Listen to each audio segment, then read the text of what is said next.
Gentlemen, you don't have enough talent to win on talent alone.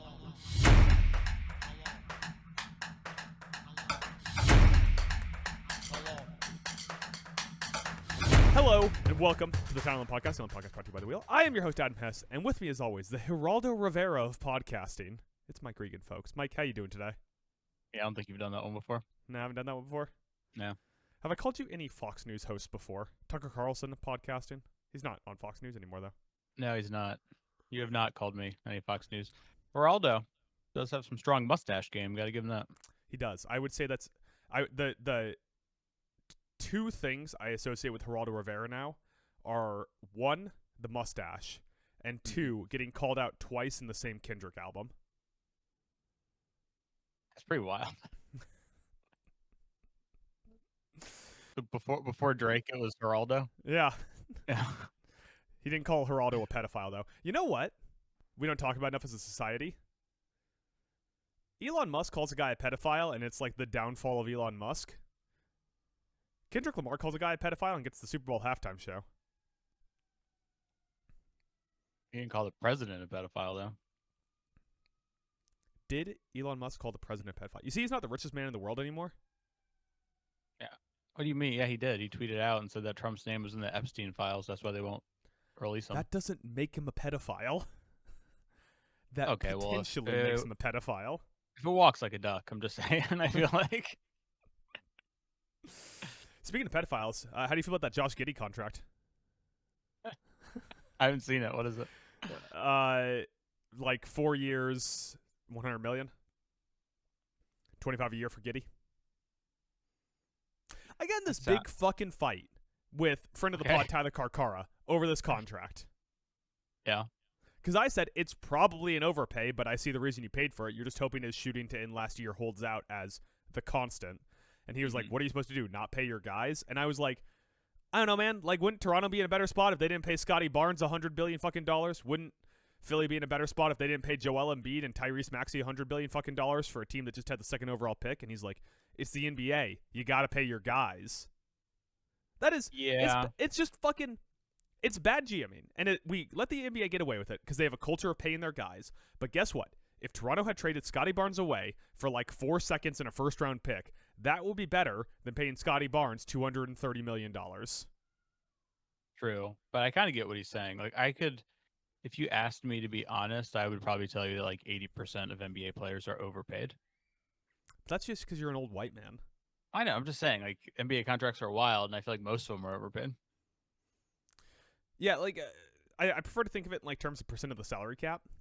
Like, what is the argument to be paying Joel Embiid like 33% of the salary cap when he doesn't even play 33% of the games? I mean, there really is none, except he won MVP. What? It's just dumb. It's dumb. I mean, we did an entire bracket on bad contracts, and I spoke my piece on good old UOL. Isn't it? Offseason's just wild. That we did a 4-part podcast series on the worst contracts in professional sports. Yeah. That was before we even had YouTube. Now, I could put that contract, I could have put those, whatchamacallits, the bracket in the video, and had pictures of Joel Embiid. Now, today, it's just going to be NHL 99, which for some reason, the demo game for I just record. Look, listen, I don't have 7 billion emulators downloaded, all right, Mike? Sometimes you got to choose. I don't know why. Sometimes you load up a bunch of Maddens in a row and you leave it on the start screen and it doesn't start playing a demo game no matter how long you leave it there, and time's getting short, so you got to make a fucking call. All right, Mike? Okay. Anyways, NHL 99 does a weird thing where their demo game is just Washington against Detroit, but only like 45 seconds of it. And then it goes back to the start screen, and then it starts the Washington versus Detroit game over, but a different version of that game. It's like the people who made it recorded like 16 different first periods for Washington versus Detroit, and then just randomly mixed in to start if you leave it sitting on the start screen. So it's not actually you playing the game. No, it's never been me playing the game. It's just the start screen. I know. I just wanted to let the people know. That's the whole thing. Like, I personally have nostalgia for demo screens. When you leave it on the start screen, it starts playing itself. Right. Games don't do that anymore. That's pretty annoying. You'd like start a game, and then you wouldn't like press start on the title screen within 5 seconds, and then it would start replaying the demo screen. See, I like that. Yeah. I'm all about that. That's why that's our YouTube channel. And Mike, if you want something else on there, you could get off your lazy ass and record some footage yourself of something. You play NCAA fucking 20 hours a day. Maybe I'll record it. And you can't record it, upload that to the Google Drive, and we could use that as a background here one of these days. I don't want to get roasted by the internet for my NCAA skills. That's why I record the demo screen, Mike. Yeah, that's probably a safe call now that you mention it. You could also edit it, get some Shock Johnson clips in there. Just saying. You know. He's out of the ordinary. You could do something besides showing up to the podcast 26 minutes late. Jesus. Oh, my God. Don't we talk about football or something here? Jesus Christ. I think it's the first time I've bullied you off of the opening nonsense. Although, football season, man. We haven't been doing as much opening nonsense. That's really an off-season thing for us. Right. We don't got the time for the nonsense. We don't. Because one of us has to edit the podcast you were 26 minutes late for. Oh, my God. Mike, before we get started on our rundown here, Brock Purdy is a long shot to play in week 2, and George Kittle is out. Yes, this is true. Your thoughts, your analysis? Mike, you are a professional podcaster, so I figured that you would have a hashtag take about this. Well, when I was looking to pick my bet of the week, I wrote down a lot of them because I still haven't decided which one I want to make the bet of the week. One of them I did jot down as a spoiler was the 49ers at Saints under. If it hasn't moved since then, it was 42.5 at -105. And my notes literally said to keep an eye on injury report because there's no Kittle. Purdy's not looking good, and Jennings was questionable. I don't know what his status is. Yeah, he went out after playing a little bit, and Ayuk's still not back.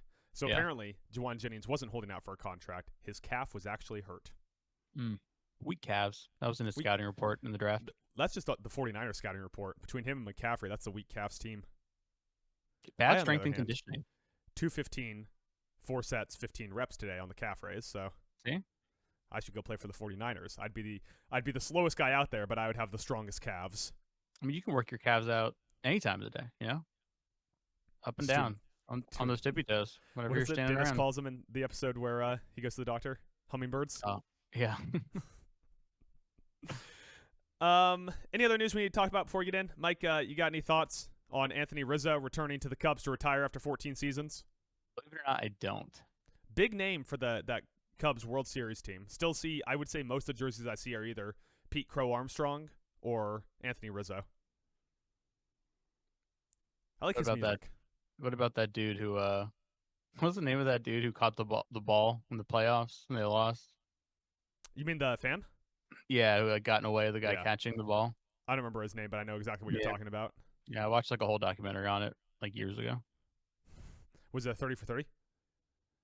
Might have been. Might have been 30 for 30. Speaking of that, 30 for 30? I'm getting so annoyed by ESPN commercials about their new goddamn app and streaming service. I'll tell you this. You know, it's good to kind of think about your place in the world and how things could be worse. I will take their ads over their streaming service, even with the fucking Rizzler singing for some reason. Like, you know what's really going to bring in the youths to the ESPN ecosystem? Seeing the Rizzler for 3 seconds. But anyways, definitely. Aside from that AI ad for the ESPN app, I will say I will take that over the Bet ESPN ads that we were inundated with last year. That's fair. I'll agree with that. Good point. You see, because the joke was always that someone would be like, man, I really wish there was an app where I could see scores and bet on things. And they'd be standing in front of like a billboard that said like bet ESPN, see scores, bet on things. Yeah. But also, you can do that in any betting app because they all put the fucking score on there. It was also just like part of now like every sports outlet. Like you got to talk about bets now. It's mainstream. You got to talk about it, including us. So it was like, yeah. Well, we were smart bettors. We've been doing this. You know, we know this game. All right. I'm the smartest bettor of us all, I think.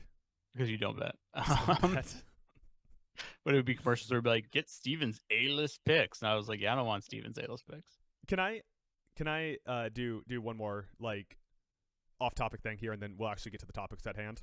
Yeah. I am doing a spreads contest with my dad and my uncle this year, where we all just basically every week you buy in $10, winner takes the pot. Nice. So whoever gets the most spreads right. Week 1, we just picked 5. From here on out, we're picking every game. Mhm. I won week 1 pretty soundly. Those guys bet on games. And my dad, I mean, you know this, my dad is like the best Hail Mary bettor on the entire fucking planet. Yeah. This is like if after years of Michael Phelps dominance at the Olympics, if like some dude who was working as a lifeguard at the pool just hopped in and beat him. Like, I should not be beating these people that bet every week at picking spreads correctly. This is in your dad's wheelhouse because he always does like those Hail Mary bets, like Pat Surtain to win Defensive Player of the Year. These bets are too simple for him. If it was a contest where we each had to bet a 5-leg parlay, my dad would probably be winning smoking that us. Yeah. He texted. I didn't even look through it. He texted in the group chat I'm in with my uncle that this week he's only betting 3-leg parlays, and that's his bet for the week. All right, Mike. On to the topics at hand. First off, it is Wednesday, September 10th, 2025. So we're a couple days late on this, but we got to talk about this Monday Night Football game, Mike. I am located in Chicago. You, of course, as everyone knows, are located in Minnesota, directly underneath Kevin O'Connell's house. You are living in his piping. You sneak up when he is out and eat his food. But this game was ridiculous. We had such a good primetime slate week 1. Like, obviously, the insane Sunday night game. We had the Jalen Carter spit on Monday night. We had Chargers over Chiefs with the Justin Herbert run to seal it on Friday. And then we get to Monday night. The game opens, and it looks like the Bears are fucking fixed. Caleb Williams marches down the field. Ben Johnson calling plays. They scored opening drive touchdown for the first time since 2018. That's not opening week. That is period. Opening drive touchdown for the first time since 2018. The half ends with McCarthy having 48 passing yards and throwing a pick 6. In the third and quarter. And then the game... What's up? The pick 6 was in the third. Okay, there you go. Pick 6 was in the third. And then the game flips. And there's a few reasons for that, and I want to kind of unpack that portion for you. Everyone knows at this point, Vikings score 21 unanswered. The Bears score and have, like, maybe the best 2-point conversion play, or sorry, the best red zone play of the year so far with that touchdown play where Ben Johnson just had, like, DJ Moore and Luther Burden running horizontal routes across the formation, and suddenly just, like, open in the back of the end zone was Olamide Zaccheaus. Yeah. But there is a lot to unpack with the second half of this game, including like Bears special team woes, Vikings just across the board great coaching, Flores and Kevin O'Connell once again being maybe the best coordinator duo in the league right now. Like, there's some conversation to be had there about maybe Denver or Kansas City, definitely not Buffalo, but there's a lot of conversation to be had about where coach and coordinator stack up for the best in the league, but those guys have a case for it. But Mike, I simply want to know, in the middle of the third quarter, when the Minnesota Vikings took the lead, what was your initial thought in that moment? Was it about the Bears or the Vikings? So it was about the Bears because it was pretty funny, like from the outside. And I felt like, but I also felt pain for Bears fans. I wasn't thinking as much about the Vikings. I was, because I was impressed, but also I never thought they were out of it. Even after the pick 6, I never thought they were out of it. Yeah, there was a lot of discourse at that point about J.J. McCarthy's washed, Caleb Williams is fixed, and it just felt like after the first drive, Caleb Williams made a lot of mistakes. He ended up having, once again, a time to throw over 3 seconds. He had a 3.33 time to throw. Mm-hmm. He overthrew a lot of routes. He held onto the ball too long and took a bad sack. And just, like, once again, like, he's not throwing with anticipation. He's not throwing receivers open. He's, like, who was it over the middle of the field? Was it DJ Moore that he just... No, it was Colston Loveland. He just threw, like, a fucking bullet pass. I mean, like, complete Caleb Williams freak arm talent, but, like, way, way too hard. Right over the middle of the field. And it just clanged off Colston Loveland's hands. Yeah, I don't want to be mean, but Caleb Williams isn't much better from last year, in my opinion. Yeah, I think that first drive was not revealing as much as the rest of the game was. And also, like, while we're kind of shitting on the Bears and the expectation, and don't get me wrong, I got Bears. I always struggle with this. I have Bears fan friends. There we go. So I'm rooting for the Bears to do well. I want the Bears to be successful. I want Caleb Williams to be good. I want Ben Johnson to be good, despite the fact that he is constantly pissing his pants.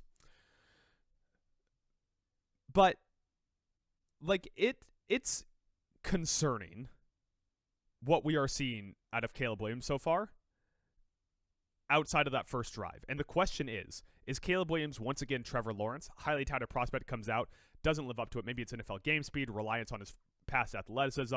Just, Caleb Williams, this horrible story comes out with Tyler Dunn on his Substack where they talk about how, like, the coaching staff wasn't preparing him, but then the coaching staff, like 32 or 64, something like ridiculous like that, anonymous sources, which, if I might divert for a second, journalists, you got to stop with the anonymous sources. Everyone's losing faith in your institution. It's time to burn a couple sources here and there. But anyways, just tons of these anonymous sources came out and said, like, Caleb Williams isn't watching game tape. And, like, they can track on the iPads how much someone looks at the playbook and how much someone watches game tape. And, like, Caleb Williams, they were tracking, isn't doing it all. It's like a Jamarcus Russell thing. Like, he is not doing the homework because, That's amazing. he didn't believe in the coaching staff last year, which is fair. But B, like, Caleb Williams has spent his entire life being able to do whatever the fuck he wants on a football field, and that does not work in the NFL. There's you look back at that first quarter, and I saw a really interesting chart because my Twitter feed's inundated with them that showed EPA per play for quarterbacks on scripted plays and non-scripted plays. So scripted plays are like that roughly like the first 15 plays of the game that the offense came in with, they were planned with, set the tone of what they want to do, and then from there on out, they're obviously adjusting and changing. And his EPA was really good on the scripted plays, and then from there on out, when things changed, it was not very good. And so you could make an argument like, hey, Ben Johnson came in with a plan, but then from there on out, things changed and he was struggling. And even when you look back when he was making passes, like, I don't want to be a jerk. Actually, I do want to be a jerk. Fuck it. He even passes he was completing were late. Yeah. Like, he's hanging onto the ball too long. And even when guys are making the catch, he's not hitting them in stride. Or by the time he's letting that ball go, they're even closer to the sideline. And like that, he got away with it because their offensive line, one, because like the receivers were still able to make the catches and be open, but two, because their offensive line was improved. But there was a couple throws where the offensive line was improved, but like you said, with the time to throw, it got to a point where it was like, you still shouldn't have that ball no matter how good your protection is. It should be gone by now. Absolutely. Yeah. And that's something I absolutely agree with you on. And we won't harp on Caleb Williams too much longer than this. But Caleb has a little bit of Justin Fields in him for a different reason, where Fields is always late to reads because Fields, his entire life in college, was able to, if the reads weren't there, he could take off and outrun anyone. And mind you, in the NFL, he obviously can too. And Caleb Williams, it's a little different than that. He had, in high school and college, he had the arm talent to get to reads late, but it didn't matter. Mm-hmm. And occasionally we would see him make these like absolutely absurd throws. Like he had the one that he layered behind the cornerback and in front of the safety to Rome Odunze that just Rome dropped because he was in double coverage. That is an absolute never throw this ball throw. But Caleb Williams has absurd arm talent and can get it in there with minimum risk of it being a turnover. But that doesn't cut it in the NFL if you want to be a top-level guy. None of the top-level guys. I mean, you talk about like the easy top four in Mahomes, Lamar, Allen, and Burrow. None of those guys get to their reads late. Those guys all throw routes open with anticipation. There's never, like, the last top quarterback that would get to reads late was Favre, maybe? Yeah. It's been a long time since Brett Favre. And Favre's the type of quarterback Favre was, like, is kind of extinct because I don't think it survives in today's NFL. No, I think we saw a great example of that with Taylor Heineke, who is the closest to a short Favre replacement we will ever get in the NFL, and he could not hack it. No. I was really disrespectful to Favre to compare him to Taylor Heineke. Listen, Favre in the modern NFL, Favre in the modern NFL is tall, more athletic Taylor Heineke. Flipping to the other side, Mike, what are your J.J. McCarthy thoughts? You were a huge fan of this Michigan team when they won the Natty. Yeah, I'm all in on this J.J. McCarthy thing. What was the moment that sold you on McCarthy? I think you and I have two different moments. Yeah, even earlier on in the game, he's struggling. But but there was still part of me where I was like, there's that kid from Michigan. Like you can, like he's not rattled. When he makes a mistake, he gets to the sideline, acknowledges a mistake, and dumps it. It's gone from his mind. And he's a leader. And so that's why I said, like, I never thought they were really out of it. One, because the Bears, like, after that first quarter, weren't doing anything offensively. And two, I was like, the Vikings still have a chance. They start making some plays, which they did. And it was very McCarthy in the sense of, like, I remember that season at Michigan, there was, with the way their offense was, it was a lot of, like, can McCarthy not make these throws, or does he just not get asked very often to make these throws? But then when he did get asked the handful of times in a game, he made the throws. And so I think that's a big part of what made the Vikings like him is what's above the shoulders and his composure and his leadership. And that was like on full display. He did two things that I think are just indicative of, yeah, I believe in this guy. One, he was looking for his absolute otherworldly star receiver. Mm-hmm. Like he's looking for Justin Jefferson, which might sound dumb, right? Because Sam Darnold was looking for Jackson Smith and Jigba. But you're a rookie quarterback coming from a team. His last time he took snaps, it was a team that did not have a dominant all-world wide receiver on it. And he's playing with Kevin O'Connell, who probably has tons of scheme shit. But guess what? He knows where his bread is buttered. That is just smart quarterbacking. And two, his rushing touchdown. Yeah. He goes through contact to get in there. Not the most athletic run I've ever seen. Probably on par with your Bo Nix level athlete. Geno Smith, just to do a cross-race comparison. Level athlete. But he gets outside, he runs, and more importantly, he gets inside of his blocking tight end. He doesn't try to just lower the shoulder, hit the boom like he's Josh Allen. He knows that he's like, whatever, 6'2", 210 pounds soaking wet or whatever. Right, very skinny. Yeah, he gets outside of his tight end and gets into the end zone. Both those plays, I was like, all right, this guy's more than just Kevin O'Connell puppet. Yeah, and I'm a sucker for like intangibles. I'll admit that. But there's like a reason why that dude, he second year in the league, basically a rookie. He didn't play it all last year, and he's a captain. Like, yeah, to me that's always a little rigged. To be fair, yeah, it's fair. So, but with him, it looks like there's a reason. So. Did you have any other thoughts on Monday Night Football that you want to share? Do you want to quickly touch on the discrepancy in the third phase special teams between the two teams? The Bears really struggled. Also, it wasn't the worst, but also wasn't the best debut for Ben Johnson. I mean, that team was, I don't know what it is, if he has the most complicated cadence in the world, but the amount of false starts was unreal.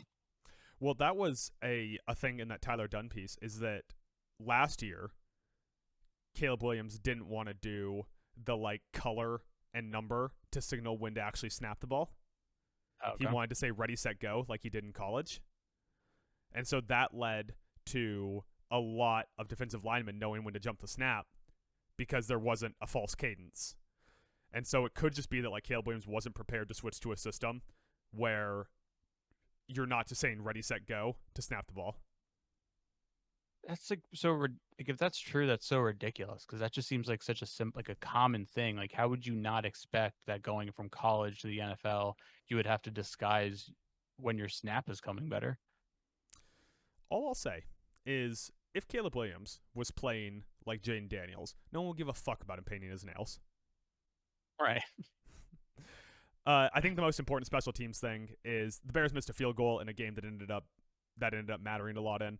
But more importantly, the kickoff return at the end, Cairo Santos doesn't boot it out of the back of the end zone. Just lets them return it. They get under the 2-minute warning, and that's game. Oh, I saw that Manning, the Peyton one, made a great point where he said, if you're not going to boot through the end zone, just kick it out of bounds. Yeah. It's a penalty. They get the ball at the 40, but you don't burn it doesn't go underneath 2 minutes. Right, the game isn't prevent them from getting a touchdown. The game is prevent them from getting a first down. So it doesn't matter where they are on the field. Exactly. All right, Mike. Well, let's move along from there. We'll put that to bed now. I'm sure we'll be checking back in on both these teams because I personally am fascinated with the NFC North this year. Yeah, me too. That's a good point. Yeah. We'll move on to our next thing we have here. Mike, there's nothing more fun during the season than talking about the off season to come. Of course. Let's look forward. The man who does nothing but bitch during the off season, that he hates the off season, is now like, let's talk about the off season. Listen, we needed a last second turn because we had a different gimmick planned, and it was really bumming me out. So we had to slot something else in here. So we're going to start something, and we basically have two gimmicks that we are doing all year long, looking forward at the off season at the same time. Number one is we're going to be constantly doing a top 10 mock draft that we'll keep track of throughout the season. Number two, starting this week and continuing on throughout the season, we'll be looking at we'll power rank the top 5 coaching candidates going into the next season. So this will be our first edition of that. We're going to go through. I have 5 names written down. So if we have overlap in our 5 names, we just have to put them in order. Otherwise, we'll have a little bit of disagreement to go here. But we have our coaching candidates ready. We're going to discuss them, figure out what the power ranking is, and who is the most likely to get the head coaching seat next year. The Bears job. And Mike. Johnson hate. Unreal. Yeah. Do you have... Well, eventually he's going to chafe so bad from walking around in piss-soaked pants that he's just going to have to retire. Yeah. Mike, do you have a number 1 with a bullet coach who you think is in line for the head coaching gig? I didn't rank them. I kind of like threw out the names that came to mind, figure out the ranking as we go. But I can throw the first name out unless you have yours ranked. You want to throw your number 1 out? Nope, I don't have them ranked either right now. Let me hear your first name. Okay. I'll go with my homer one first, and I think Joe Brady's getting close. Don't even have him on the list. Don't even have him on the list? Okay. No. I think another really good offensive year this year, probably another year away, but I think Joe Brady will start getting some talk in some circles. I think Josh is a big part of it, but I think what he's done with the offense, his imprint on that offense is very noticeable. Yeah, I think the place where I am dinging Joe Brady, and I'm trying to accurately predict who's going to get a job, not who deserves a job. The place where I land with Joe Brady is that I think a lot of other people are going to give Josh Allen more credit. Like, how many people did Aaron Rodgers get head coaching gigs? You? It doesn't feel like a lot. Like a couple, I think, right? There's a couple. Like Nathaniel Hackett is That like was it. somewhat of an Aaron Rodgers gig, but overall, yeah. Sorry. Overall, I feel like we're just in an era where people give so much credit to the quarterback that they discount the offensive coordinator. It's the same reason why I didn't put Todd Monken on my list. Like, I mean, we've obviously seen this with a lot with like Mahomes, like gets Matt Nagy a job, right? But it feels like right now we're in an era where it's like young wonderkid offensive coordinator for a defensive coach is the top selling point instead of who's calling the offense with a spectacular quarterback in it. That's fair. You want to throw out the rest of your names and then we can just discuss it? Oh yeah, I'll throw another one. This dude, this is tough because a lot of the really good coordinators right now used to be head coaches. So you have to think like who you think will get a tap for another shot. I have Brian Flores on the list. I also have Brian Flores. Yeah. So I would love Brian Flores to get another shot.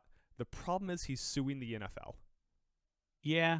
It can upset some people. But like, I mean, what a game from Flores on Monday night. Like, I know that Caleb Williams holds onto the ball too long, but like going against a Bears remade offensive line, he got 30 pressures on 67 dropbacks. Yeah. And that's not to include like how well the secondary played. A secondary that is probably the weakness of this defensive unit, but still, like, Brian Flores can fucking coach a defense, man. And he's got that, like, with the right group and the right quarterback buy-in, he is just going to be a hard ass who gets every ounce of everything out of his players.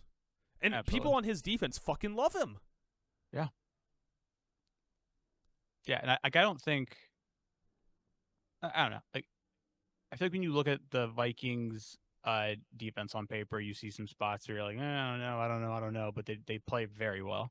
So yeah, I think that's a big. Right, I think he's definitely very high on my list. I looked at the PFF grades for the Vikings, and like no individual player had above like a 71.5 grade, but the defense didn't allow any points for a stretch of time from the first quarter until the tail end of the fourth quarter. Mhm. Yeah. Another name, sticking with defensive coordinators, little Vance Joseph. Another guy that I thought about and I ended up tilting away from. That one's just it didn't work last time as a head coach, but not a bad pick. Yeah, so his time in Denver was short, so that might help him. Yeah. I think. You could just be because he's still what is he? He's only 52. So by coaching standards, back when he was in Denver, he was like mid 40s. So you could be like, just wasn't ready yet. Yeah, and we've seen examples of that before with coaches where their first Yeah. stint does not work and their second one does. What do you think of Adam Stanovich? Stanovich for the Packers. The Packers OC. If that keeps rolling, he has the credit of being part of what brought Jordan Love along. Yeah, I once again not a bad one. My question with that one is if people are going to be like, well, LaFleur calls the offense. Very true. And this last one, I'm actually calling an audible because my one name, I'm like, man, on this one, he will not make the top 5. I know that because if he does happen, it's probably going to be a couple more years down the line. But Jesse Minter is a phenomenal defensive coordinator. Yeah. From the Chargers. He obviously came over with Harbaugh. He was the DC for him when they won a Natty, and he is a phenomenal defensive coordinator. He's still super young. He's 42 years old and only his second year coaching in the NFL. But he did have experience on on a couple Baltimore Ravens teams as a positional coach. So who knows? But it might be a couple years for him. Yeah, I like Minter a lot. I think Minter's starting to get like the ground buzz hype like we saw with Mike McDonald the year before he got hired. Yeah. So I think that's a really good one. I'll give you the names that you didn't include, and then we'll just figure out the top 5 here. So the first one, and this one's gonna be like my hipster pick, like when I was in on Bobby Slowick, both too early and too late. Tanner Ingstrom, the Jets offensive coordinator. So he was the passing game coordinator for the Lions from 2022 to 2024. Turns out he was the guy that made Ben Johnson look good in retrospect. Really? Now he's the Jets offensive coordinator. He came over with Aaron Glenn. The Jets had a really good week 1 game plan, and I swear to God, it is the first time I've ever seen an offensive coordinator who said, you know what we should do is we should design an offense for Justin Fields instead of designing an offense and going, now Justin Fields, play this offense. Yeah. And that to me is such a mark of a good head coach. I will say the Jets offense has been so bad that if he came in and there's a chance where just one season with them, if they are a great offense, that will be good enough for NFL teams to be like, oh, we got to go grab this guy. That's it's also like the famous Tomlin thing is they're like, well, Tomlin came in and he was a 3-4 specialist. And when he came into Pittsburgh, they had the people for a 4-3. So he switched his defense to calling a 4-3, which, wow, he switched his linebackers. But like, I think that's always been the mark of a good coach is someone who designs for their roster, not designs for their ego. Yeah. Cliff Kingsbury, second year in Washington. Put him down. Yeah, very, very, very good year 1 calling an offense. Did not have the Cliff. In retrospect, maybe that was more Kyler Murray than Cliff Kingsbury. But if he has another year designing just like this top tier offense that does a lot of innovative, like last year they were half a step ahead of opposing teams the whole season on offense. So I think that if he has another really good year, we could see him get a head coaching job. My personal hope is that Cliff Kingsbury tried the head coaching thing, fucking hated it, and just wants to be an offensive coordinator. He's like the Stevie Spags of offense. Yeah. And we just get to have Cliff Kingsbury as the OC for the rest of my life. Yeah. That Cardinals team was pretty ugly though by the time he got the axe. So I do think he played a hand in that. I agree. And maybe that'll keep the stink on him. Maybe I can get a few more years of Cliff in my life. It always sucks when you have a defensive head coach and you just lose offensive coordinator head coaches. You never like that. Right. Drew Petzig for our beloved Arizona Cardinals. My concern with this one, so Petzig's 38. He'll still be under 40 come coaching candidate time, obviously. My concern is, like, I kind of think the Arizona offense isn't going to be very good. I think they're going to be, like, mid. Yeah, I'm starting to sour. Yeah. But part of that for me is I'm starting to sour on Kyler. I defended him a lot and now he's starting to piss me off. Yeah, I mean, Kyler, his entire career, he's had the same issues, and they will continue. He's going to be... He's not going to throw over the middle efficiently. He's going to hold on to the ball too long because he thinks he can escape, thus not giving his... then going into scramble drill, not giving his receivers the opportunity to stay in their lanes. But really, my concern with Petzig is that they are really trying to force this, super physical, pull-blocking offensive line scheme for their run game. And they just do not have the offensive line to do that. And it's a little bit like hammering your head into a wall, and it's probably not going to work, and we'll see. But for now... it didn't work very well against the fucking Saints, so we'll see. My last name, Zach Orr, the defensive coordinator for the Baltimore Ravens. Former player, another really young guy. I think he's, maybe barely 40. But he has a deep, talented defense, and it only took him 10 weeks last season to figure out that he should play Kyle Hamilton entirely as a high safety instead of in the slot. Who doesn't love when it takes you 10 weeks to figure out to play Kyle Hamilton as a deep safety? Yeah, barely 30s and under, or barely 40s and understatement. He's only 33. Yeah, so he's barely in his 40s. Yeah, super young. Former player, retired, immediately hopped up into the coaching ranks, already built his way up to a defensive coordinator. I joke about the Kyle Hamilton thing. He was trying shit, didn't work.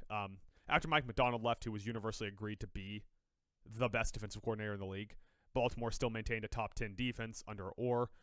Obviously, incredibly talented group of players, so some of it's the talent, but it's defense. It has a pretty high propensity to regress, and Orr didn't let that happen. Now, if they allow 41 points a week, probably not. I was about to say, he's definitely a name worth mentioning. I think I didn't jump to that because I was blinded by week 1 where he gave up 41 points. So... is our number one name on the list right now Flores, or are we too worried about the lawsuit? Who'd we overlap on? Flores? Just Flores. Just Flores, okay. So yeah, I think Flores is number 1. Who do you feel most strongly of that we didn't overlap on for your list?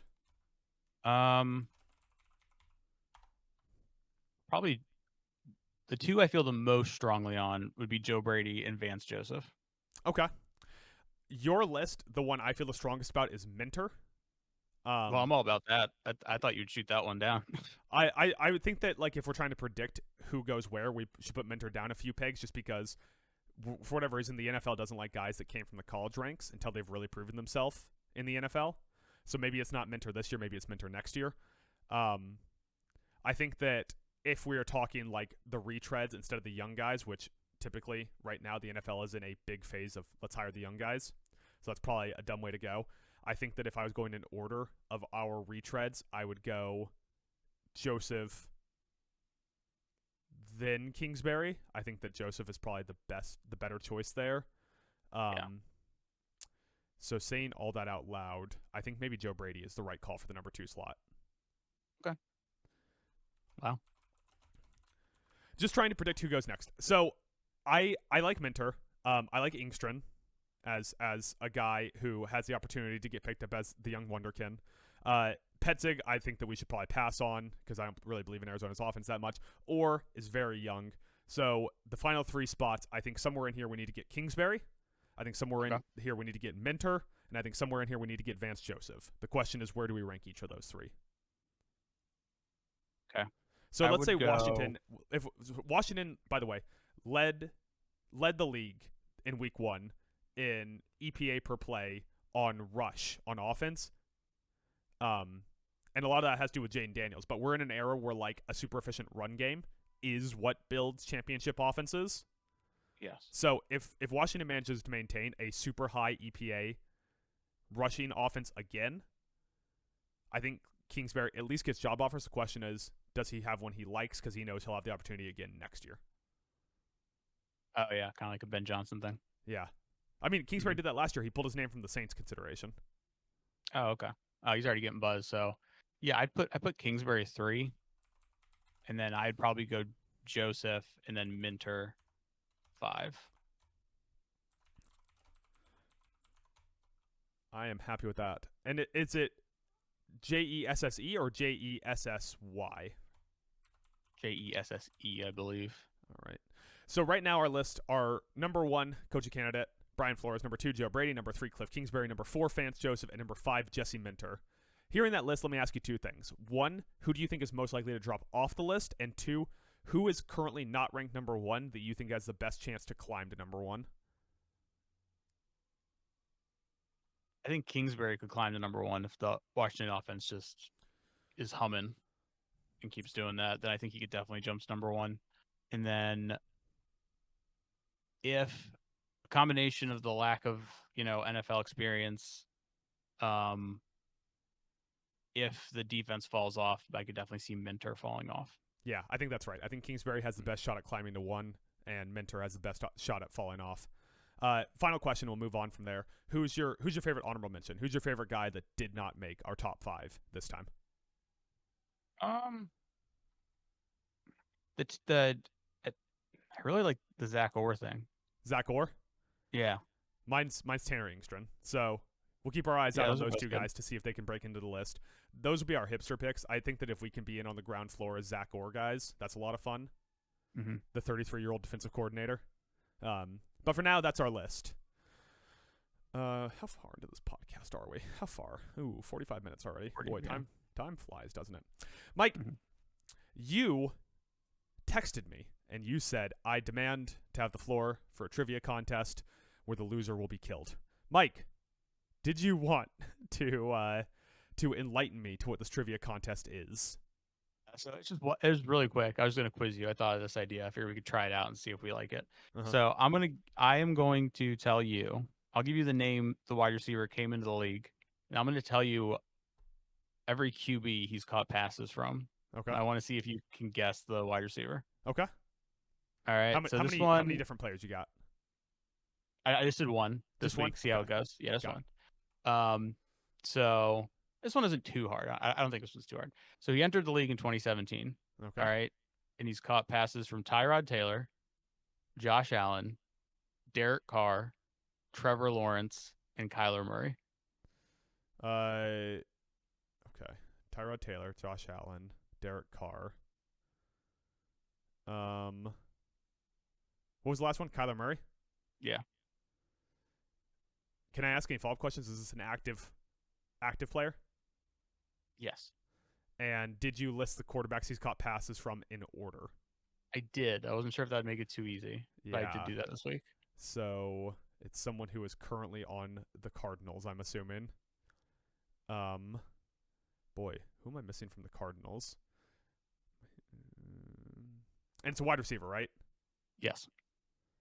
Man. Now that the pressure's on, I can't think of anyone on the Cardinals outside of Marvin Harrison Jr. It's not Trey McBride, not Marvin Harrison Jr.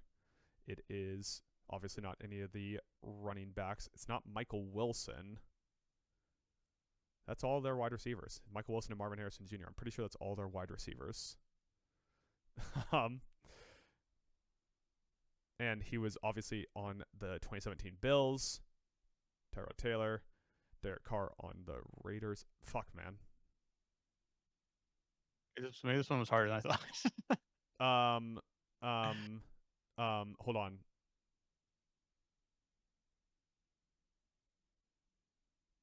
Yeah, it's Marvin. Now I can only think of Marvin Harrison Jr. despite the guy's name I was just about to say. Give you his college, I don't know if it'd help you. Yeah, you give me his college. It won't help me at all, but Eastern Carolina. Oh, yeah, that's super helpful. So he's a Pirate. Yar. Fuck, Raheed Shaheed. No. Who is that? Zay Jones. I don't. Did you say Lamar Jackson? Did I not? Wait, has he ever? No, caught Zay passes from Lamar Jones. Jackson? Not Zay Flowers. Zay Jones. I know not Zay Flowers, but am I just getting my Zays mixed up? I think so. Yeah, he wasn't around Baltimore. No, he's not around Baltimore. I'm just getting my Zays mixed up. I think what really tripped me up there was the Arizona Cardinals.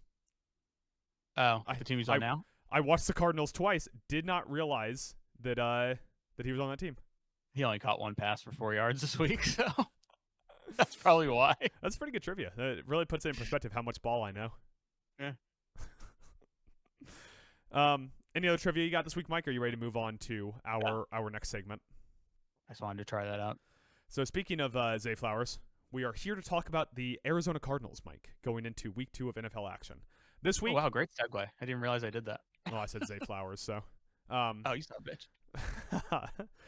This week, they're playing at home versus the Panthers, 4:05 Eastern kickoff time. The line last I checked was Cardinals minus 6.5. Coming out of week 1, Mike, my big concern with the Arizona Cardinals, as we previously discussed, are their rushing attack. Starting to think this team is going to be closer to 500 than a division winner. The offense, once again, as is historically true under the Kyler Murray regime, moved in fits and spurts, even against a team that is relatively bottom-dwelling like the Saints. Luckily for them, boy, is this Panthers team not going to be much better. Panthers looked atrocious in week 1. They lost their top defensive player to injury, who might not even be back for this game. J.C. Horn basically looked like the only good defensive back player.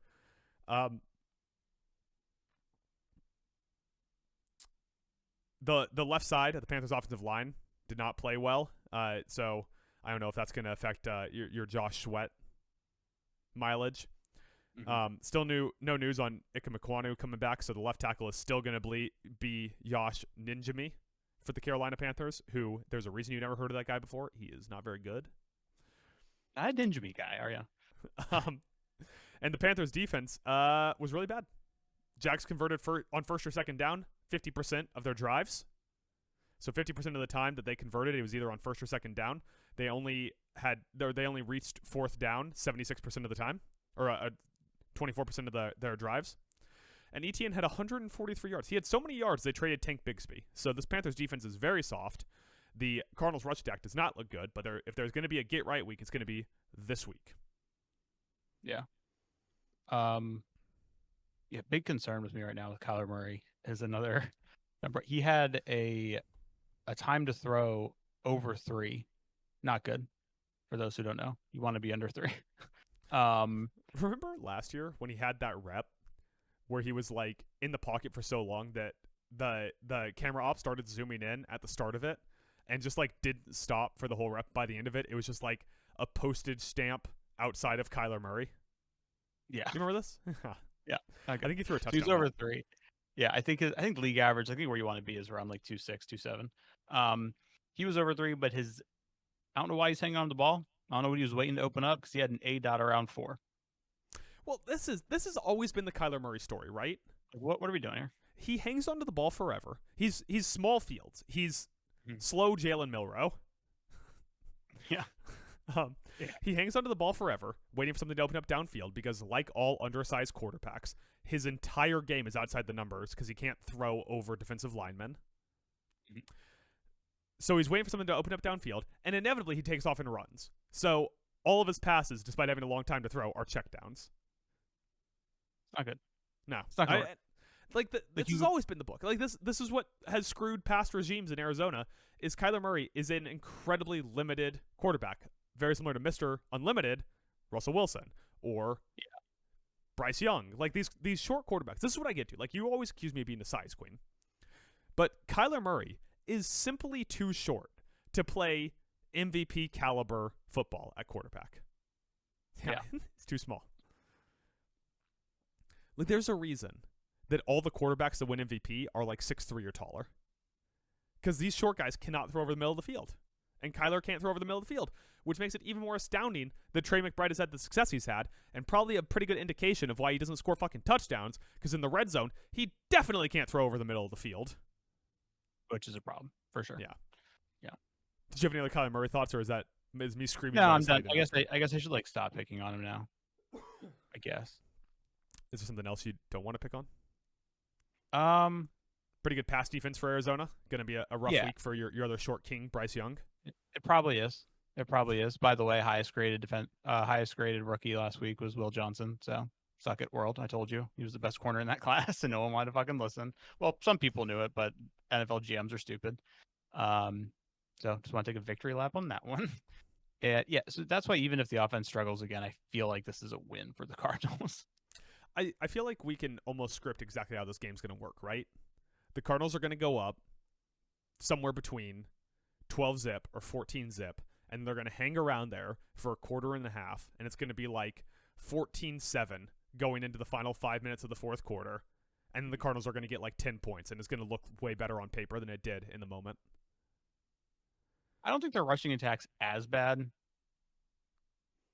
Yeah, I mean, their rushing attack was inefficient. It did not have a great success rate. It had good EPA because it got skewed by a very long what's-his-face run? Why can't I remember these guys? Yeah, Trey Benson. A very, very good Trey Benson run. But I think this Panthers team is just like, it's so weak defensively that the rushing attack, even with like a system I don't totally believe in and a down-to-down inconsistency, is probably going to end up looking like it had a strong day. Yeah, so I saw a number where they actually didn't do too bad on yards before contact, but once the contact came, it got Las there. Vegas Raiders. Right. But once they got that contact, it usually stopped them. That was the problem. So, yeah. Did you see that the Ravens averaged 3.5 yards before contact against the Bills for Derrick Henry runs? No. On the other hand, I think that by the end of the game, for when Ginty was running the ball, the Raiders averaged negative yards before contact, which means the difference between Ashton Ginty from the snap and Derrick Henry from the snap to being touched was more than 4 yards. Not good, Jim. Yeah, that's success rate. Like, 4 yards is success rate. If you run the ball 4 yards, that is a positive success rate play. Which means they were a positive success rate play apart between Ashton Ginty and Derrick Henry in time to contact. What side are you on here, Mike? Cards minus 6.5. I can tell you for my aforementioned spreads pick, I went Cardinals minus 6.5. Sorry. I'm sorry. I just you mentioned the Ginty thing, so it made me look at another graph I had saved that I found, and the Raiders' pressure rate allowed was like 40%, and they were in negative yards before contact on runs. It's a god-awful offensive line. I'm sorry. Go ahead. Back to the Cardinals. Should we just go full white guy and do offensive line rankings? Oh, definitely. Yeah. Who do you got in last place? Jeff Saturday. He complimented Jaden Daniels, so I got Jeff Saturday in first place. Okay, damn. You know who I definitely don't have in last place, but he's also not white, is Paris Johnson Jr., who allowed 0 pressures. Yeah, I like Paris Johnson Jr. Yeah. Did they draft another offensive lineman? I always think the Arizona did, but I don't know if they did. I have to double check. I feel like they did. Okay. They did. I can't remember who it was. Anyways. Mike, yeah. What side of this are you on? I'm on Cardinals, and I think they'll cover. Cardinals minus 6.5? Yeah, and I mean, the score could end up not being pretty. I mean, it could be like another 20-13 affair, but I think they'll cover. Well, if it was 20-13, they sure would cover. Good math there, Mike. Thank you. Over under 43.5? Ugh. I'm going to say under because, I mean, obviously the Panthers' offense looked inept in week 1. And also, but I'm like I said this in the offseason, I'm super high on this Cardinals defense. I think they're way better than last year. The Broncos Colts over under is 42.5, and the Seahawks Steelers over under is 39.5. I cannot imagine why, after watching week 1, you were like, you know whose offense is actually legit? The Indianapolis Colts. But you know whose offense isn't legit? Pittsburgh. Like, that's such a wild flip to me. Yeah. As a potential bet of the week, I did jot down Colts under 22.5 points. I'm also, like I said, on Cardinals minus 6.5. Took them in that direction in my spread. Concerning thing Arizona did on defense last year is they played far and away the most dime of any team in the league, which is a thing that Jonathan Gannon really likes doing. He fucking loves getting 6 defensive backs out there. Chuba Hubbard is going to probably eat that alive, just being a little thick boy. But outside of that, there's really little else I can say. Well, here's how the Panthers win this game. Maybe like Chuba Hubbard with like 143 yards and 2 touchdowns. 1 Travis Etienne, as we call it in the biz. But outside of that, it's hard to make a case for how Carolina's going to win this game, even against a middling Arizona team. With that, You, Mike, did sorry, you have what?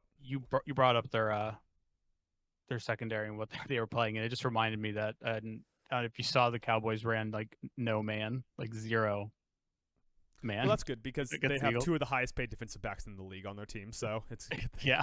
Good thing they don't trust those guys to outperform a wide receiver. Especially against Jalen Hurts. Anyways. At least the dude who posted this, his model, his research at 0%. What is your oddly specific prediction for Cardinals versus Panthers? I'm gonna say my oddly specific prediction is Trey Benson once again leads the team in rushing. That's not that specific. I mean, it's Okay, specific. It's just not oddly specific. Trey Benson once again leads the team in rushing, but he does not break 100 yards again. Is that more specific? It is, and that works great because it works directly against mine. So that's fine. Oh, okay. I have Trey Benson and James Conner both over 100 scrimmage yards by the end of the third quarter. Scrimmage yards, so that includes receiving, right? Yeah. Oh, okay. But I picked 2 running backs by the end of the third quarter. That's pretty oddly specific. Thank you. At the end of the third quarter, damn. Yeah. Hate these Panthers, don't you? Yeah, I do. Me too, right now. There was I hate them too. There was a second where it looked like I was going to have to eat crow on the Bryce Young thing. Died so fast. All right, Mike. You want to throw out your best bet, and then we'll get to games of the week. Yeah, so we got here. So I already mentioned the Niners at Saints one. I was considering Colts under. I wrote a lot down. Bills minus 6.5. It's minus 118, but we own the AFC East, so there's that. Speaking of the last game, Cardinals minus 4.5 in the first half, plus 105. Kind of That's feeling a good that. bet because I think the Cardinals are just going to be up in the first half because they always open the game really strong and then just disappear for a long stretch. Yeah. I wonder what kind of money you get on a parlay to go Cardinals minus 4.5 first half, Panthers plus 6.5 game. Oh, that'd be interesting. Yeah. You could get good odds on that because they're kind of contradictory in themselves. The Monday Night Football game, the Chargers at Raiders. There's some interesting things here. It's a 3-point spread, which are stupid. Why would you ever bet a spread that can push? So you could alt spread it to 3.5 minus 102. You could bump it up a little bit more to 4.5, get plus odds at plus 112. We love Jesse Minter here, so we could do Raiders under 21.5 points at minus 11. And what might have been my bet of the week, if the books were on it and had numbers up for it yet, would have been some Aston Genty props because the Raiders did not a great job defending the run. The Patriots just didn't run the ball a lot, which was a problem. But I definitely think that, I had that mixed up. The Chargers did not do a good job defending the run against the Chiefs. So I think Gene T will actually have a good game. Especially if like some of his over-unders on yardage like overreacted to his game one. I think he had some good numbers. But I'll go ahead and keep it with team talent alone. My lock of the week is the Cards minus 4.5 in the first half. So on the book I'm looking at, they have the line set at 3.5 for the Cards. Oh, first half? You could alt bet that to 4.5 at plus 102. Oh, yeah. What book are you looking at? FanDuel. Oh, it was 4.5, 5 hours ago when I checked. I guess it moved. Yeah, it's juiced to the Cardinals. It's minus 120 for the Cardinals, minus 3.5. Gotcha. So it'd probably be back up to 4.5. But if you parlay Cardinals minus 3.5 first half spread, Carolina Panthers plus 6.5 for the game, pays out plus 440. I'm not doing that. All right, so your final bet is Panthers Cardinals minus 4.5 first half spread. You can all bet that right now at plus 102. So that's a pretty good bet. You gonna acknowledge that or just stare dead-eyed? Did I hit my lock last week? No, I didn't. Mike, I don't know what we say on this podcast after it's uploaded. No, my lock last week was Falcons money line. Was it really? Yeah. Came so close. No, Young Win Koo just had to screw you. Young Win screw, am I right? Ayo. Mike, you want to do games of the week or survivor picks first? Let's do games of the week. Games of the week. All right, Mike. Games of the week. I'll lead us off here because you got to do it with the homer pick last week, and I'm going to do it with the homer pick here. Thursday Night Football in 2 days at historic Lambeau Field. Got the Commies at the Packers. Line last time I checked was Packers minus 3.5, which honestly, based off week 1, feels a little low. Feels like that could be Packers minus 4.5 or 5. Parsons probably going to get a bigger role in this game, but really the thing to watch here is this is a game of two completely different styles in week 1. If week 1 is how it's going to look going forward, the Packers had the most aggressive downfield passing attack of week 1. They had the most explosive plays downfield. They had the highest EPA per drop back by Jordan Love. And on the other end of things, Washington's rushing attack was not only the highest EPA per rush, it was a higher EPA per rush than any team had per pass. Bill Krosky Merritt, baby. It was all Jaden Daniels, thank you. Krosky Merritt had a good game, but those Jaden Daniels scrambles, man, they're worth their weight in gold. I also think the interesting thing to watch from this game is going to be on the defensive side of the ball for both teams. Both D lines excelled pretty good against weakened offensive lines in week 1. Mm-hmm. So I'm curious to see how that holds up for week 2, especially with Washington, who I boldly came on this podcast and I said they will not be a top 5 defensive line for the year. It's like the best way I can categorize the Commanders' defensive line is, what is it that Gen Z calls it when you take a photo with your ugly friends? They skibbity toilet with their friends, post it on social media to make them look better. But the defensive line, it's like a bunch of 6s, and then De'Aaron Payne's like an 8. And so De'Aaron Payne looked like an absolute dominant defensive line player. And I don't know how much that's going to hold up on an offensive line of professional football players and not like a bunch of Jags minus Andrew Thomas, who didn't play. To give credit where credit's due, the Packers did it against like a better offensive line. We'll see how Washington's remained offensive line holds up against Parsons and co. And not to kill the gimmick, but I'm not as worried about the Packers CB2 as I was after week 1. Yeah, I really want. I texted you and said, please beat the Packers, because I'm already sick of the Packers hype. No offense to Packers fans, or that's just, it was 1 week and people are ready to anoint them NFC champions. So a little frustrated. And I will say, when you look at some things about that Lions game, Ben Johnson effect is real, brother. Yeah. I think Goff is in deep shit. That's my week 1 overreaction. I think Goff is in deep shit without Benny calling plays. So we'll see how great it'll be interesting to see how good the defense looks against Jaden Daniels. Yeah, there's always the Jaden Daniels ding, right? Same thing with the other 2 top rushing guys with Lamar and Josh Allen, even to a lesser extent Mahomes, where dudes who, when there's nothing downfield, can just say, I'll go get the first down. It makes a defense look bad. Especially when you talk about Jaden Daniels too, it is so hard for a cornerback or a safety to get an open field tackle against him. Lamar has that too, where it's just those guys that are skinny and quick can just move out of the way. Josh will get got sometimes by a safety or corner because he's like, I'm going through that guy. Right. Jaden and Lamar don't do that, and so there's a chance that we see some real dumb missed tackles in this one. Like I said, line's minus 3.5. I'm on Washington plus 3.5. I took that in my spread contest. I think that if this was even slightly closer, I would definitely take the Packers. I think the Packers are due more respect than the 3.5 point line, but I also am just I've seen enough Jaden Daniels to say, well, I'm never really taking them to be out of the game. They got crushed once last year outside the Eagles game and the championship game. They got crushed once, and it was against Baltimore.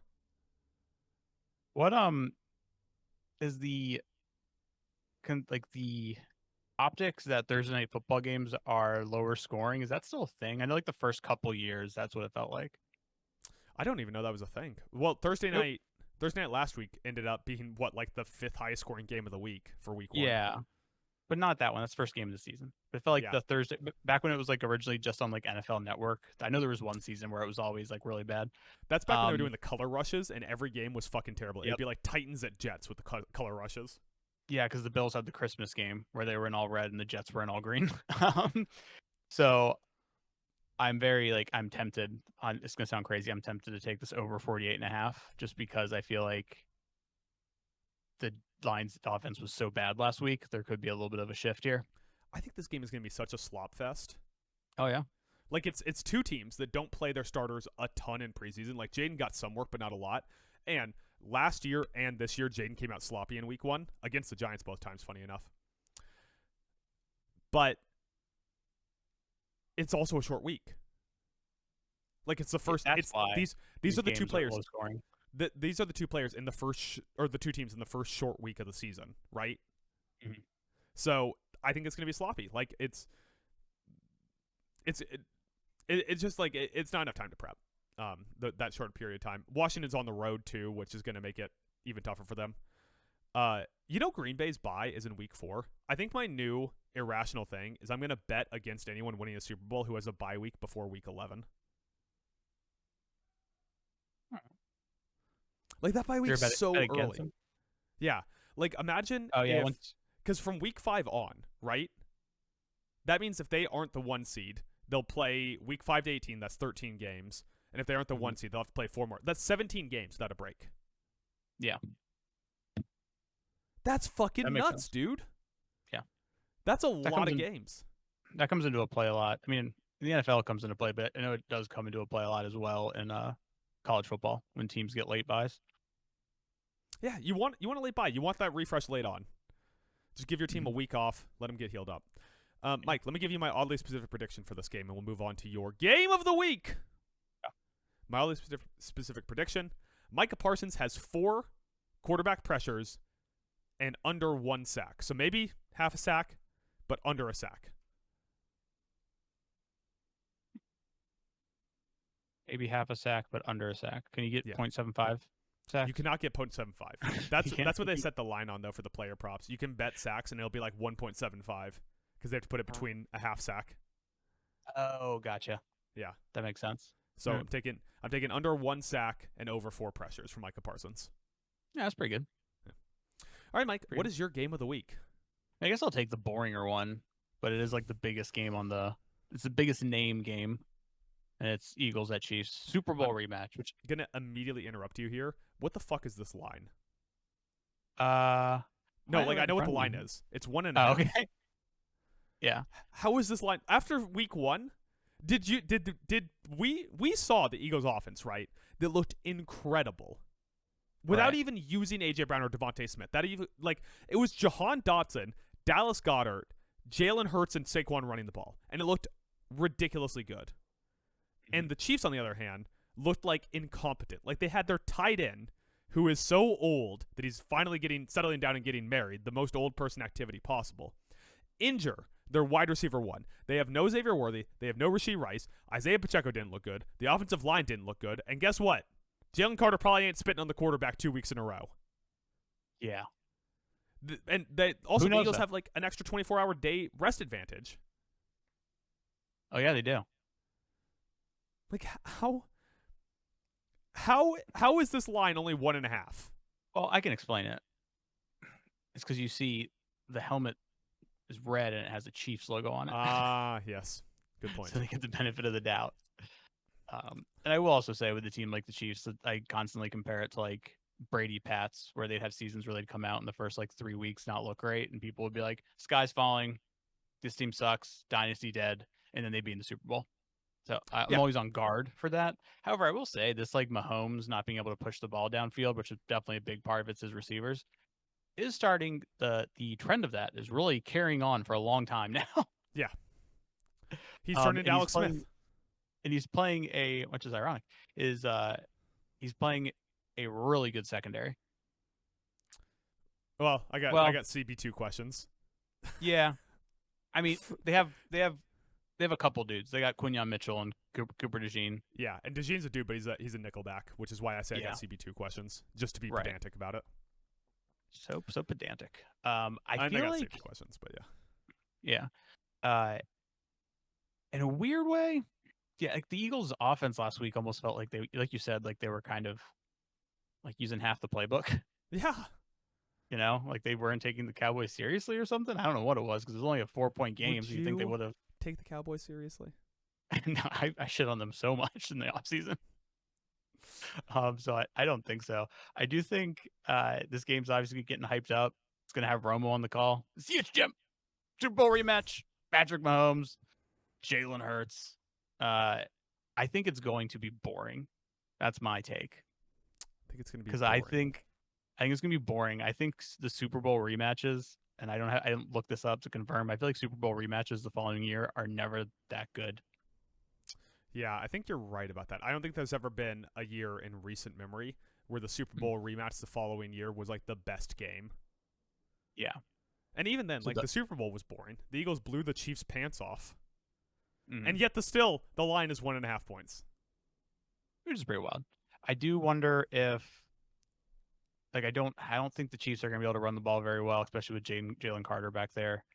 Yeah, but I feel like the Eagles they can just play their game against this Chiefs defense. Yeah, I think that the Eagles are going to have a huge running day. I mean, also like Leo Chanel and Nick Bolton, the two primary run defense linebackers. Well, outside of Drew Tranquil, but you know what I mean. Yeah. But I think that those two guys did not have a good week 1. We'll see if they adjust in week 2, but they had a bad week 1. And I could see a world in which if they have a bad week 2, Saquon could have like 300 scrimmage yards, and we could be like, the Saquon game. True. And I guess the easiest way to put it for me is I feel like it's just the Eagles are just a good matchup for the Let me ask you Chiefs. this. Like they just match up well. Like I feel like they have athletic guys in the second level on defense that are a huge help, like Nolan Smith Jr., Zach Bond. Like they just match up really well. Yeah. The defensive line doesn't have as much depth as it used to have, which happens after a team wins Super Bowl Right. and a bunch of their players leave. But that's like where you're really just quibbling at that point. For Saquon to get on the cover of Madden again next year, does he have to hurdle 2 players at once backwards? Like if he hurdles Leo Chanel and Drew Tranquil standing on each other's shoulders as they're trying to tackle him backwards, will that get him on the cover of Madden again? Maybe you could just like hurdle a guy while stiff arming another guy. Mm-hmm. While eating like or do gazpacho. or do like a stiff arm hurdle. Like he stiff arms him, vaults himself over 450. See, in my head, when I imagine it, he like stiff arms a guy, vaults himself over, and just like launches into the stratosphere, like anime style, when like someone gets knocked off screen and just like disappears, and you see like a little star flare. Busting off again. Yeah, exactly. Mike, what is your oddly specific prediction, and which side of this game are you on? I'm on the Eagles. I'm on the Eagles, and my oddly specific prediction is the internet is going to be melting down because my oddly specific prediction is Patrick Mahomes under 250 yards, no touchdowns, at least 1 interception. I thought that you were going to go with like Taylor Swift puts like a glass of champagne on the top of her ass, breaks the internet. I got a couple of other games. It's a little bit of a softer week. I picked games that I have like a particular interest in. The Giants at the Cowboys. I know, very very soft pick for games of the week. Yeah. Man, Micah would eat this in this one. I want to know how Russell Wilson can play against like a really struggling passing unit now that they can't get pressure at all. It's a game like of a movable object against a stoppable force. Like the Dallas defense is so depleted of weapons now, with Trayvon Diggs still injured and the defensive line being like bad and Kyrie Elam existing, that it feels like you should be able to do anything against him. But the Cowboys' offensive line and Russell Wilson were so bad in week 1 that like how could they do anything against anyone? Yeah. So I'm really it's really like Schadenfreude having watched the NFC East my entire life, where I'm just going to be sitting there cackling watching Russell Wilson throw the ball off the back of Kyrie Elam's helmet and Kyrie Elam getting credit for a pass breakup because of it. I hope. Like, I have been fantasy, so maybe Pickens can actually do something this week. Why do you have Pickens in fantasy? In our redraft league. Yeah, why? That's even don't dumber. know. In our there's 10 people in that league. You have a wide receiver 2? Hey, Mel Viper is undefeated. All right. I lost. We won week 1. So, yeah. Yeah. I had all the players who underperformed. AJ Brown, Chase Brown, Gnarls Barkley. I couldn't remember who else. Um, I'm starting to join the camp of people who think that once Andrew Thomas is healthy, Jackson Dart's the starting quarterback of the New York Giants. So I did want to touch on that in a second here, but also while we're talking about fantasy, could you change the fucking pick timer on our Dynasty League to be at least an hour per pick? I'll do that. I mean, I have like a solid 10 months. I don't get to get it done. Should we start bullying people into paying dues for next season? Probably. I'll probably start doing it towards the end of the season, I think we should get on it now. like the last month or two. Okay. I think we should start it now. All right. So that's my question. Will this be the last Russell Wilson game? Yeah. Because I don't think this Cowboys defense is particularly strong, but I think the Giants offense is once again going to look lifeless. Yeah. And then then you're throwing Jackson Dart into the fire. And Ben Solak, on his weekly article that we're only going to get 1 week out of because I think he just had a second kid, pointed out that like maybe you shouldn't be starting Jackson Dart because from here they play versus the Chiefs, versus the Chargers, at Saints, versus Eagles, and at the Broncos. And like that offensive line is not good. It's better than it was last year somehow, but it's still very not good. So like if you put Jackson Dart in, is he going to develop bad habits? Is he just going to get crushed? Are we going to David Carr his ass and just have him get sacked into oblivion? Like, should you just sit Jackson Dart for the entire year until you can put together a more competent offensive line so he can like play dart ball instead of dead ball? It's tough to say because like it's up to like that coaching staff to like have a sense of what kind of quarterback they have, because I think some quarterbacks that would severely hamper them and derail their career, but there are some quarterbacks who are, I think it actually helps them to just be like thrown into the fire and go through it. Like Anthony Richardson. No, he was, well, you make the argument that they would actually just let him keep playing. That's what I'm saying. Yeah. You know, like I think it was good that the Nathan Peterman experiment only lasted one half in Buffalo, and then it was Josh, and we're just going with it. I think that was a big help for him. My other game of the week I wanted to point out here, or game worth highlighting, was Jacksonville at Cincinnati. Once again, I understand it is a weird one to highlight, but this is a really soft defensive schedule to get T-Law going, and he did not play inspiringly last week against a bad I keep wanting to call him Cardinals because it's Carolina, a bad Panthers defense. So, like, are we really getting to like make or break territory with T-Law? Like, I get that winning cures all ills, but like if T-Law's bad again, what is our thoughts on this? What is our thoughts on T-Law? What is our thoughts on Liam Cohen? If T-Law can't like break a 100 passer rating again or throws for less than 200 yards against a super soft defense? Yeah, I mean, I don't think anybody I haven't heard a lot of people come out of that Jags game talking up T-Law, so I feel like the consensus is still he's not playing good, but they got the win. What the fuck happened? This game, you watched him in college. What's the difference? Everything was effortless in college. Same thing with high school, you know, and you just start to wonder if he got to the NFL. And I mean, I never want to question a guy's work ethic. That'd be messed up. I don't know him. I'm not there at practice, but there's always that theory. Everything was easy for him before. Is this the take? Don't draft generational prospects at quarterback? No, that's not the take. What's the last quote-unquote generational prospect that worked out? The Colts killed Andrew Luck. Uh-huh. Mike Shanahan snapped RG3's kneecap. Who also wasn't like a generational prospect, right? No, he had a lot he of question wasn't. marks, and then they invented an entire new brand of offense around him. Yeah, Caleb, like I think T-Law. I think Caleb and T-Law were like the two like highest graded players by like people coming out of college going into the draft since Andrew Luck, who most famously was like the highest since John Elway or something. Yeah. So yeah, and they've not worked out so far. I have this game.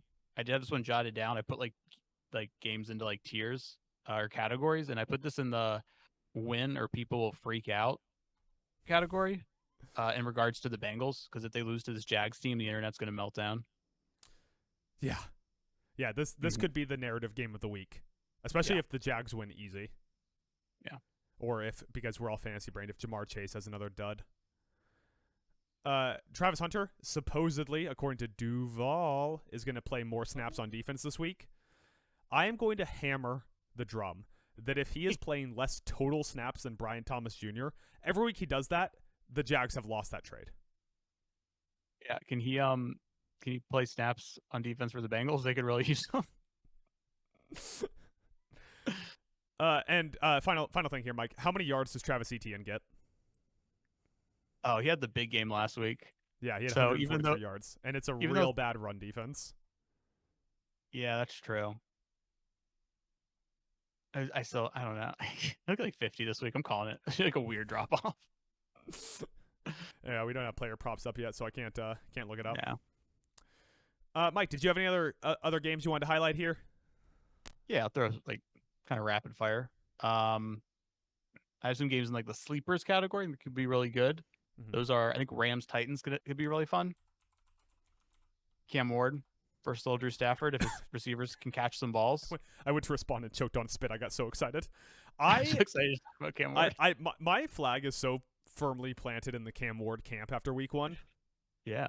Like that guy played well against a very good Broncos defense, and there was some mistakes where like Gunnar Helm dropped a pass, Calvin really dropped 2 passes. Cam Ward didn't see an open touchdown that he should have thrown to whatever his name is. He used to be on the Rams.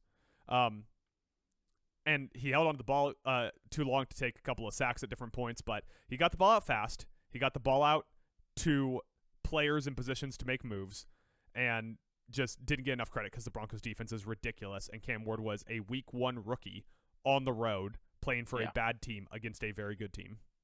Yeah. Now last week he faced Nick Bonito, who had the second highest win rate in week 1.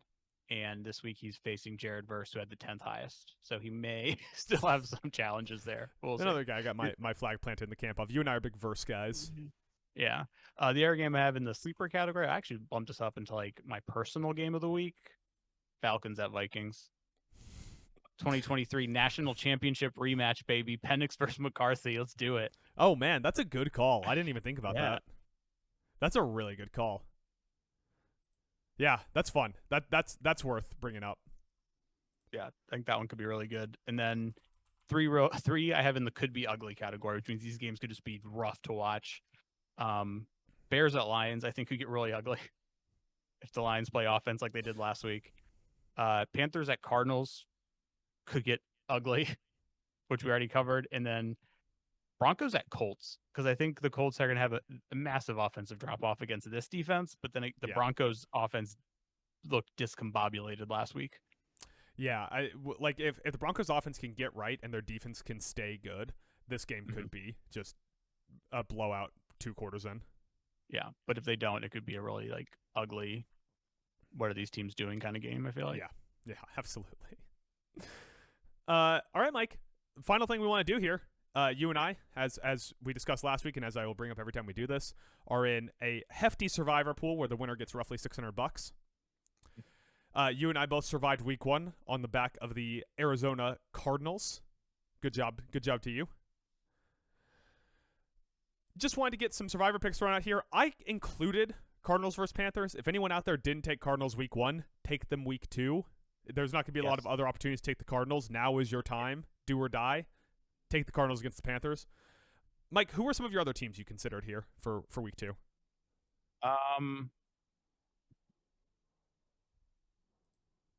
The Rams, once again, at Tennessee. I think it's a good pick. I think that's a good pick as well. They also, like, they're the only other time I can reasonably see, like, yeah, that's like an absolute go, is week 9. They play the Saints coming out of a bye week. Oh, yeah. So that'll probably be mark that down for a Rams win.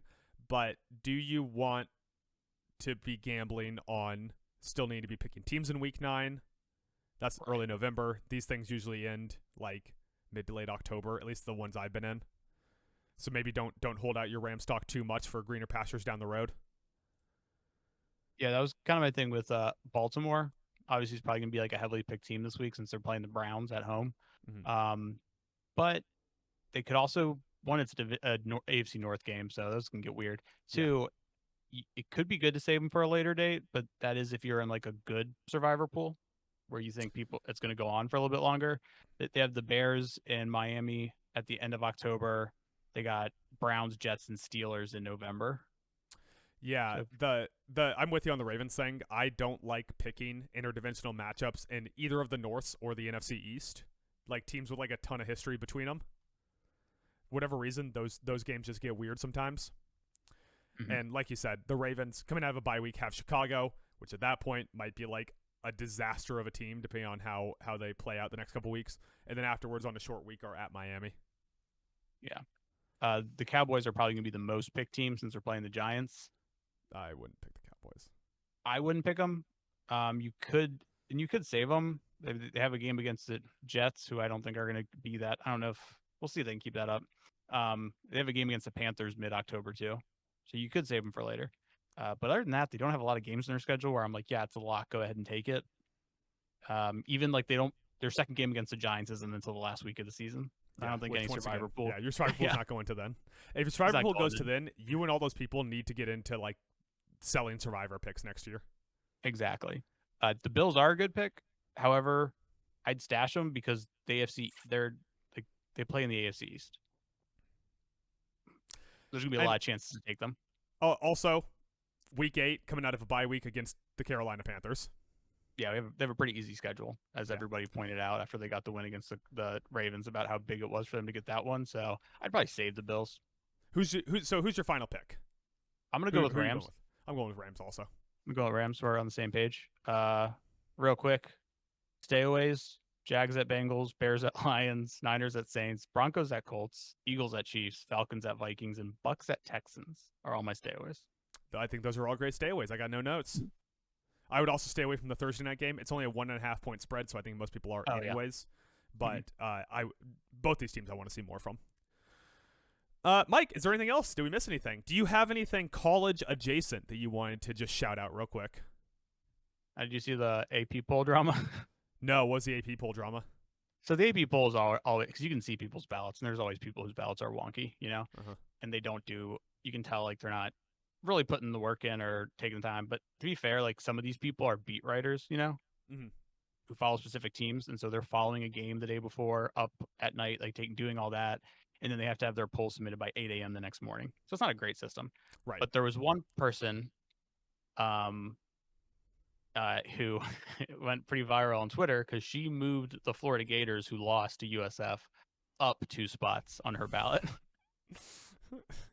You can't do that. Yeah. So people were like going crazy. She eventually posted a thing or talked like online or whatever about it.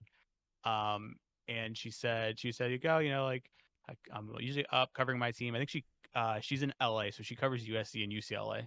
And then I get up the next morning and and then she like cuts off. She's like, I don't really want to go into my whole process. But and then the thing that pissed people off is she said, like, there's a lot of people who vote in this AP poll, and it's a lot of fun, but it doesn't like in the end it doesn't really matter. Jesus. And her Twitter account's now private. Yeah. People got pretty upset by it, so that's the AP poll drama. Pretty funny. All right, with that, Mike, is there anything else we need to talk about this week? No. Well then. On the way out the door, just going to double check. Doesn't look like there's any news breaking, so I think we are good to go. With that, Mike, you want to hit your plugs and we'll get out of here? Yeah, follow me at Solomon Mike, Twitter, Bluesky. Never go on Bluesky, so it's Twitter. And on Saturday, week 2 recap coming out today, tomorrow? Today. Sorry, I didn't know you were waiting on me to say. Yeah, today. All right, good. Yeah, today. And then make sure to check back on the site soon, because I'll have my week 3 preview up by Friday. There you go. Follow me at Town Alone Adam on Twitter, formerly known as X. Elon Musk, no longer the world's richest man. Just thought, bring that up again. Tyreek Hill, accused once again of domestic violence. There's something we didn't touch on that we need to bring up. Check out everything we post on townalone.com. That's where all of our written work goes up. Next week, we'll have predictions for 2 different wrestling events. Love it that now WWE and AEW counter program. That's super fun for me. You can check out this podcast on YouTube at Talent Alone Podcast, where, as Mike and I discussed earlier, it's clips of demo screens from N64 and NES and SNES and probably some other gaming systems here soon. Games over the background while we talk sports. So it's a nice little thing to put on the background if you just want something to stare at on your TV while you listen to us talk. And with that, Mike, Oh, and email us at townalonepodcast@gmail.com. Tell us what N64 game you think has the best demo screen. With that, Mike, would you like to give a AP poll based shout out? No, I can't remember any of their names. You know, you could it opens you up to anything. You could shout out a team. I hate you throw me for a loop so much with these. It goes so bad. I don't know. Well, you got to give a shout out, Mike. We're not leaving All here right. until you give a shout out. I'm doing a different shout out then. I'm giving a shout out to the man. I picked him up in fantasy. I overpaid for him because no one else put out a claim for him. And that is the Chubster, the Chubby Chaser, giving defenseman the rub and getting the dub, Mr. Nick Chubb. I can't believe you're just like, I don't know. Like, I'm just going to like let you not do shout outs. Like, well, Mike doesn't know. No shout outs this week. That's how you let me off.